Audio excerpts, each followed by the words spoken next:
Jerry and I came from different backgrounds and had different experiences as healthcare providers while serving in the United States Army during the Vietnam War. However, we both came to the same conclusion about how and why such wars should never be allowed to happen again. Jerry and I met at Triple Army Medical Center in Honolulu in 1970. We have been partnered or married for 54 years.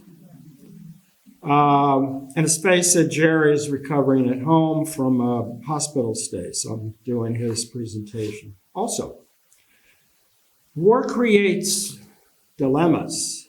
Love of country versus love of peace. Self-preservation versus self-sacrifice. And destruction versus nurturing. Since the beginning of the Civil War 164 years ago, our country has been at war for 81 years. Some of these wars were not to defend our nation, but to carry out a political agenda, often using false information to get public support. These irrational and ill-fated wars add yet another dilemma. How can I honorably serve in the military when my country contrives false enemies and commits our service people to a hopeless war? In June of 1965, a friend asked me to go with him to a Vietnam War protest on the Pentagon steps. He wanted to vent his anger, and I was just curious. The words I heard on the Pentagon steps changed my way of thinking about the Vietnam invasion. The protest ended abruptly when someone in the crowd threw units of human blood on the Pentagon steps, and the MPs charged the crowd. My friend and I were both long-distance runners, and we easily escaped the MPs. In 1970, I graduated from dental school and entered the U.S. Army Dental Corps for a dental internship at Triple Army Medical Center in Hawaii. While in dental school, I attended many Washington Vietnam protests, usually as a marshal or working in the first aid tent. The first weekend I was on active duty in Honolulu, I exchanged my Army officer's uniform for my protest uniform. Well-worn blue jeans, a tattered military jacket, sunglasses, and a baseball cap, and attended a rally at the state capitol building. Changing uniforms was symbolic of how I felt about being in the military and how I felt about the Vietnam War.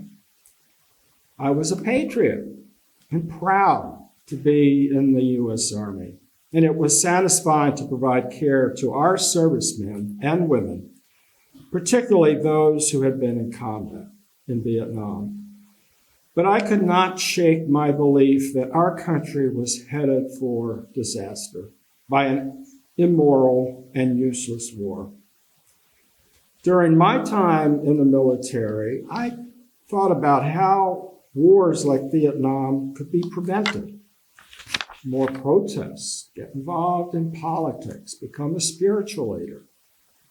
Wars based on contrived boogeymen such as communism, weapons of mass destruction, should never happen.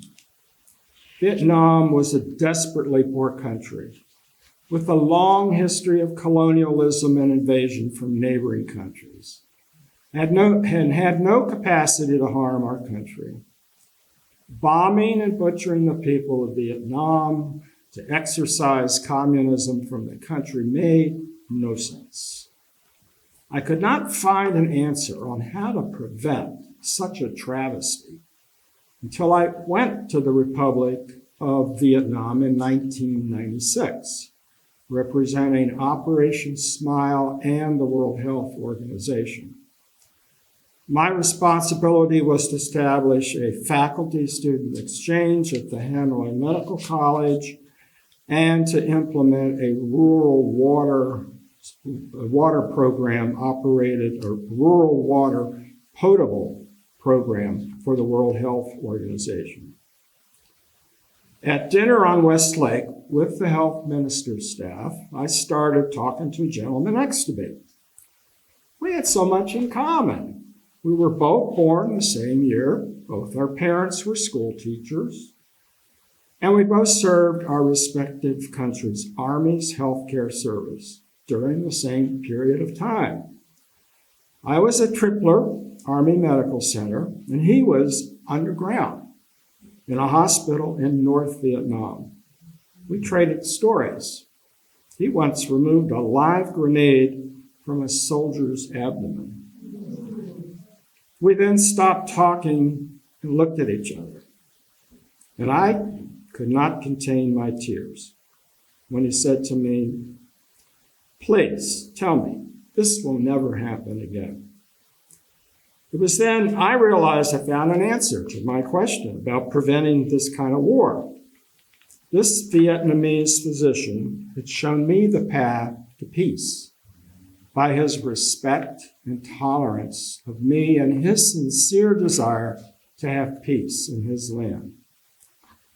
Respect of other people and nations is the pathway to peace. But one nation cannot respect another nation without understanding its people and its goals for governance. Thomas Jefferson said, "Eternal vigilance is the price of liberty." And I add to that thought that eternal vigilance is also the price of peace. I have redefined what it means to be a patriot. Stay engaged and never tolerate going to war based on lies.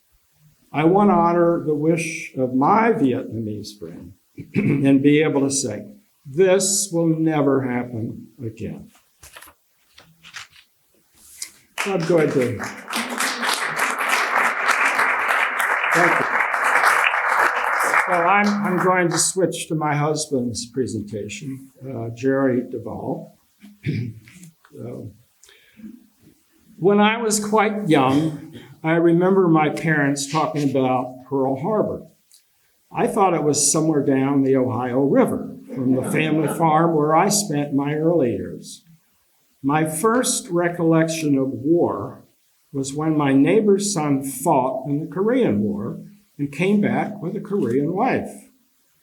I guessed that going to war was one way to find a mate. Running the farm was the focus of my family's way of living, and we had little interest in time to discuss affairs outside our rural area. My father was a coal miner, an occupation I did not want to pursue. I did have an interest in healthcare. At least I would be working above ground. I attended St. Francis School of Nursing in Columbus and then entered the Army Student Nurse Program, completed the operating room nurses program, and then volunteered to go to Vietnam. I had few thoughts about the justification or reason for the Vietnam War when I went there. All I wanted to do was to be the best operating room nurse I could be and take care of our wounded. My year at the 95th Evac Hospital in Da Nang had many days and long hours, including Good Friday, 1969, when I worked from 4 a.m. Friday to Easter Sunday evening due to a high casualty rate. The types and severity of wounds and the deaths of young men in my care was emotionally draining.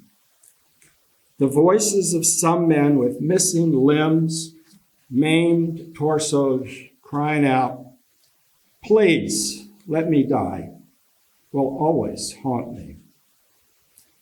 The intense work quickly bonded the staff of the 95th Evac Hospital to become an efficient, caring family. serving our wounded soldiers. We worked hard, but took the time to play and enjoy each other's company and welcome visitors from home. Here I am with Gypsy Rhodes Lee. The hardest day of my tour in Vietnam was the day I left Da Nang to return to the U.S. I worked with the best of American doctors, nurses, and technicians, and will always remember these fine men and women. All the Vietnamese people wanted was an end to the decades of invasion and war inflicted on them by the Chinese, the French, and the United States. I do feel ambivalent about our country's armed conflict with the North Vietnamese military. I justified my time in Da Nang as we in the 95th Evac also ministered to Vietnamese military personnel and civilians, regardless of their political affiliation. In this way, I express my belief in the inherent worth and dignity of every person, regardless of which side they were on in the conflict in Vietnam. If individuals and nations would believe and act like the members of the 95th Evac in Da Nang, then there most likely never will be an armed conflict like Vietnam again. Thank you.